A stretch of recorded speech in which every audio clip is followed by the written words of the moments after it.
Bismillahirrahmanirrahim. Assalamualaikum warahmatullahi wabarakatuh.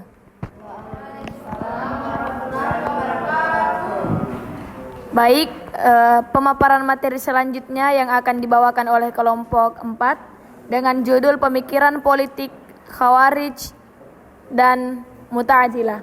Kepada pemateri, langsung saja saya persilakan. Baik, langsung saja. Pemikiran politik Islam Khawarij, asal-usul kemunculannya yaitu berawal dari konflik politik pada masa Ali bin Abi Thalib dan Muawiyah, terutama setelah tahkim pada Perang Siffin yang memicu sekelompok pasukan keluar dari barisan Ali dan membentuk kelompok independen yang kemudian dikenal sebagai Khawarij. Kemudian prinsip-prinsip politik mereka, seperti prinsip politik Khawarij menampilkan ciri teologis yang kuat, terutama konsep al-hakimiyah, yaitu keyakinan bahwa hanya Allah yang memiliki otoritas hukum dan manusia tidak boleh menggantikannya. Pemahaman ini mendorong mereka menolak otoritas politik yang dianggap menyalahi syariat. Kemudian doktrin-doktrin mereka terkait kepemimpinan, legitimasi kekuasaan, dan pemberontakan. Dalam hal kepemimpinan dan legitimasi kekuasaan, Khawarij hanya menerima pemimpin yang benar-benar soleh, bersih dari dosa besar, dan menegakkan hukum Allah secara total. Jika pemimpin dianggap keluar dari prinsip-prinsip tersebut, kekuasaannya tidak sah lagi, dan pemberontakan dipandang sebagai tindakan yang sah secara agama. Kemudian dampak pemikiran Khawarij dalam sejarah politik Islam. Dampak pemikiran Khawarij dalam sejarah politik Islam cukup signifikan karena mereka menjadi kelompok oposisi yang sering melakukan pemberontakan dan menyebabkan instabilitas politik pada masa Khalifah Ali dan dinasti Umayyah.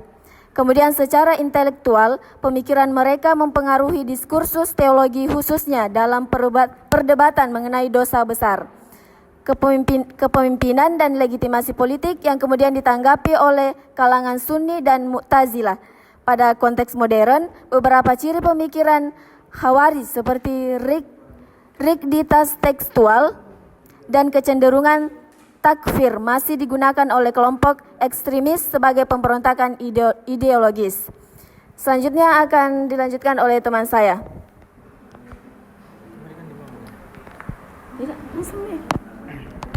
Baik, saya akan melanjutkan pemaparan materi dari rekan saya, yaitu B. Pemikiran politik Islam Mu'tazilah.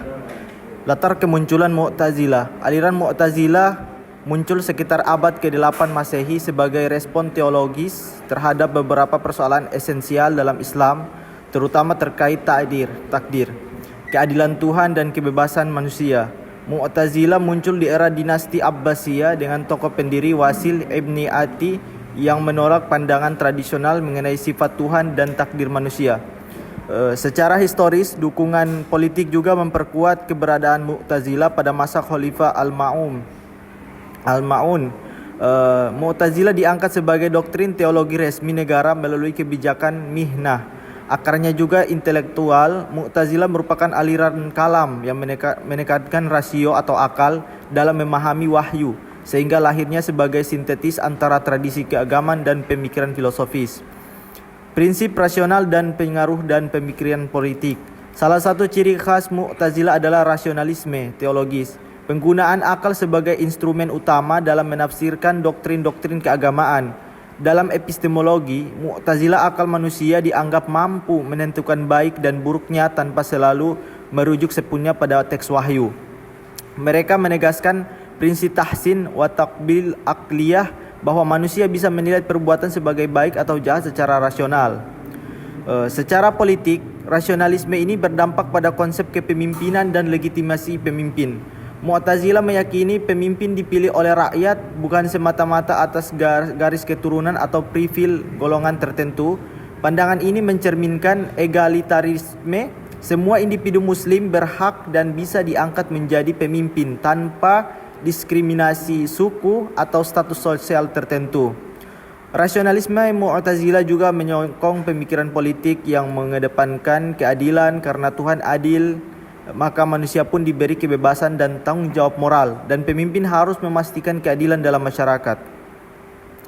Gagasan mereka tentang kebebasan manusia dan peran pemimpin, Mu'tazilah menaruh penekanan kuat pada kebebasan kehendak, free will. Tuhan memberikan kebebasan kepada manusia untuk memilih perbuatannya.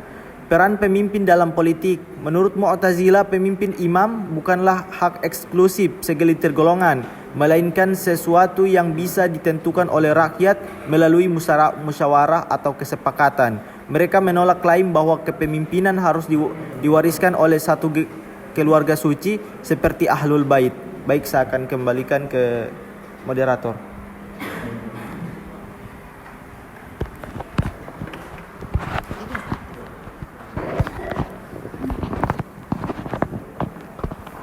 Baik, selanjutnya pemaparan materi terakhir dari kelompok 4. Saya persilakan. Ya, baik, kita akan masuk ke bagian C, yaitu analisis kritis. Jadi perbandingan antara Khawarij dengan Mu'tazilah. Perbandingan pemikiran politik keduanya. Pemikiran politik Khawarij dan Mu'tazilah menunjukkan perbedaan mendasar dalam pendekatan terhadap kekuasaan dan legitimasi. Khawarij menekankan kepemimpinan yang murni secara moral dan menolak kompromi politik, sedangkan Mu'tazilah menekankan rasionalitas, keadilan, dan egalitarianisme, yaitu inklusif dalam memilih pemimpin. Khawarij lebih menonjolkan tindakan tegas terhadap pemimpin yang dianggap zalim, termasuk pemberontakan. Sementara Mu'tazilah menekankan kontrol dan moral dan rasional melalui akal dan musyawarah rakyat. Dan kata lain, Khawarij condong ke sikap absolut dan literal, sedangkan Mu'tazilah lebih fleksibel dan rasional. Yang kedua, kelebihan dan kelemahan pendekatan masing-masing. Pendekatan Khawarij memiliki kelebihan berupa ketegasan moral dan konsistensi dalam penegakan hukum ilahi. Namun, kelemahannya adalah kecenderungan radikal yang dapat menimbulkan konflik dan instabilitas politik. Sebaliknya, Mu'tazilah menekankan rasionalitas dan kebebasan individu sehingga lebih adaptif terhadap konteks sosial politik. Tetapi kelemahannya adalah potensi idealisme yang sulit diterapkan secara absolut dalam praktik pemerintahan. Keduanya memberikan perspektif berbeda mengenai tanggung jawab moral pemimpin dan rakyat, sehingga dapat saling melengkapi dalam kajian politik Islam. Yang terakhir, relevansi bagi dinamika politik Islam kontemporer.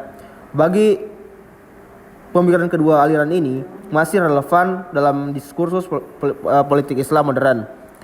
Konsep Khawarij menekankan akuntabilitas pemimpin, dapat dijadikan pelajaran tentang pentingnya integritas dan keadilan. Sementara prinsip rasionalitas dan egalitarisme Mu'tazilah itu relevan untuk menguatkan demokrasi dan partisipasi masyarakat.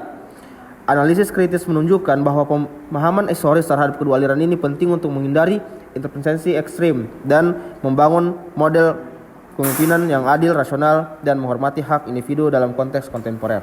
Terima kasih.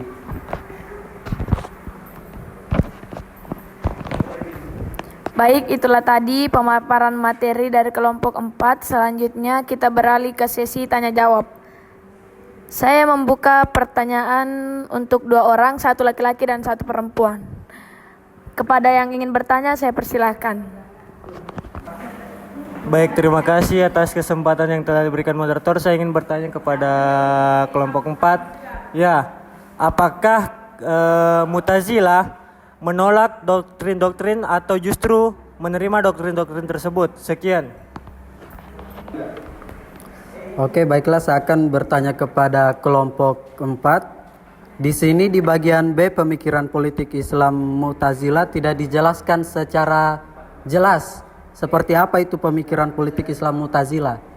Jadi saya minta kepada kelompok 4 untuk menjelaskan secara eksplisit seperti apa itu pemikiran politik Islam Mu'tazilah. Sekian.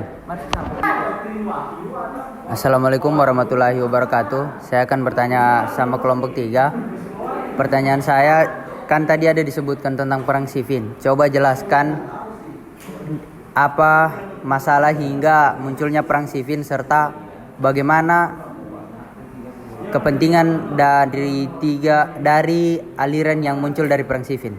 Sekian. Baik, terima kasih kepada para penanya. Selanjutnya saya serahkan kepada pemateri untuk menjawab pertanyaan-pertanyaan. Kepada Saudara Abdul Karim Al-Filsuf, saya persilahkan.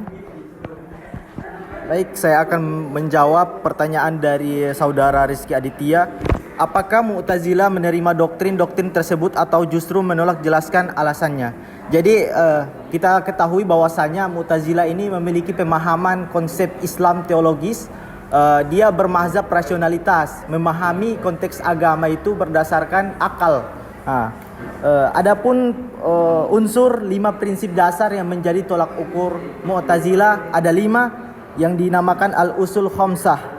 Mu'tazilah memaksumkan imamah dalam al-usul khamsah sebagai kewajiban rasional untuk kepemimpinan yang adil pasca kenabian dengan alasan akal, menuntut pemimpin yang menjamin keadilan dan bimbingan umat. Mereka meyakini imam dipilih berdasarkan syariat tertentu seperti ilmu, memiliki keadilan dan keberanian, bukan penunjukan ilahi secara tertentu.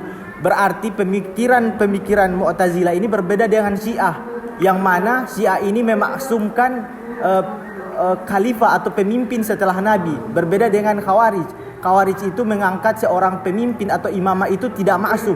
Bukan berarti dia harus memiliki keturunan tertentu, tidak. Yang penting dia memiliki latar belakang atau kemampuan. Jadi dia memiliki ilmu, memiliki keadilan, amanah, itu boleh diangkat sebagai pemimpin. Baik, sekian. Saya kembalikan kepada pemateri.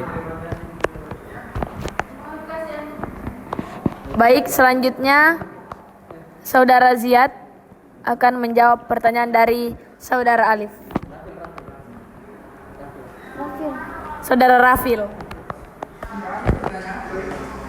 Ya baik, tadi Saudara Rafil itu bertanya kepada kelompok 4, yaitu ingin dijelaskan lebih eksplisit lagi tentang Khawarij. Sebenarnya di makalah kami itu sudah terjelaskan semua, cuma memang secara deskriptif gitu, tidak secara poin-poin, makanya agak susah dicari kalau misalnya tidak dibaca. Nah, jadi pertama itu di makalah kami itu ada menjelaskan tentang prinsip-prinsip politik mereka, mulai dari al-hakimiyah, konsep dosa besar, sikap terhadap pemimpin yang zalim. Contohnya konsep al-hakimiyah, yaitu keyakinan bahwa hanya Allah yang memiliki otoritas hukum dan manusia tidak boleh menggantikannya. Jadi mereka menolak hukum yang lain selain hukum dari Allah, syariat. Khawarij juga memiliki doktrin terhadap dosa besar, yaitu Khawarij mengatakan bahwa pelaku dosa besar keluar dari Islam sehingga memungkinkan pengkafiran terhadap individu atau kelompok yang dianggap fasik, dan juga sikap terhadap pemimpin yang zalim. Jadi kalau ada pemimpin yang zalim, mereka itu melegitimasi untuk melakukan pemberontakan. Dorang benarkan itu. Kalau ada pemimpin yang zalim, dorang itu memberontak gitu. Nah, terus ada juga doktrin-doktrin mereka. Jadi doktrin mereka itu tentang terkait kepemimpinan, legitimasi dan kekuasaan. Juga dalam mereka itu menganggap bahwa dalam hal kepemimpinan dan legitimasi kekuasaan, Khawarij hanya menerima pemimpin yang benar-benar saleh, bersih dan dosa besar, dan menegakkan hukum Allah secara total. Dan juga dampak ini yang terakhir, dampak pemikiran Khawarij dalam secara politik Islam. Jadi mereka ini seringkali menjadi kelompok oposisi yang sering melakukan pemberontakan dan menyebabkan instabilitas politik. Terus juga secara intelektual, pemikiran mereka itu mempengaruhi diskursus teologi, khususnya dalam perdebatan mengenai dosa besar, sehingga kepemimpinan dan legitimitas politik yang kemudian ditanggapi oleh kalangan Sunni dan Mu'tazilah pada konteks modern. Makanya kami membahas itu Khawarij dan Mu'tazilahnya, jadi biar connect. Jadi itu saja. Terima kasih moderator, saya minta tanggapan. Baik, selanjutnya pertanyaan akan dijawab oleh Saudara Linda dari pertanyaan Saudara Alif. Kepada saudari saya persilahkan. Baik, terima kasih moderator. Jadi pertanyaan dari saudara Alif yaitu tentang latar belakang terjadinya perang Siffin dan aliran apa saja yang muncul dan apa kepentingan dari aliran itu. Jadi kita masuk ke latar belakang perang Siffin.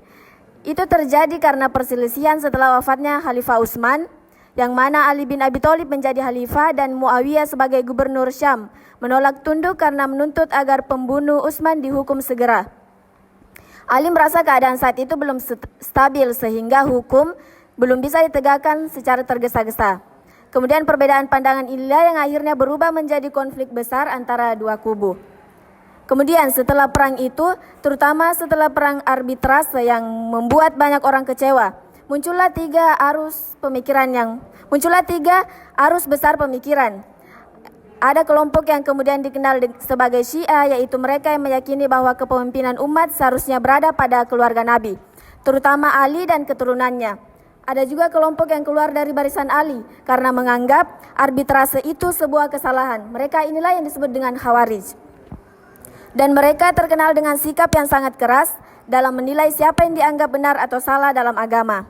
Sementara itu, ada kelompok yang berusaha mengambil posisi tengah dan lebih moderat, yang kelak disebut Sunni. Mereka menerima kepemimpinan berdasarkan musyawarah dan berusaha menjaga persatuan umat tanpa mengaitkan kepemimpinan dengan garis keturunan tertentu. Kemudian apa kepentingan dari tiga aliran itu? Yang pertama, Syiah terbentuk karena dorongan untuk menegaskan bahwa hak kepemimpinan berasal dari keluarga Nabi. Yang kedua, Khawarij muncul karena dorongan untuk menjaga kemurnian agama secara sangat ketat sehingga mereka menolak kompromi. Sedangkan Sunni lahir dari kebutuhan menjaga stabilitas, persatuan, dan kehidupan umat yang tidak bergantung pada konflik politik keluarga atau penilaian ekstrim terhadap sesama muslim. Sekian dari saya kembalikan kepada moderator. Baik, itulah tadi ketiga pemaparan untuk menjawab dari pertanyaan-pertanyaan teman-teman sekalian. Bagaimana yang bertanya, apakah sudah puas? Oke, baik, terima kasih. Jadi cukup sekian pemaparan materi kita pada hari ini. Saya sebagai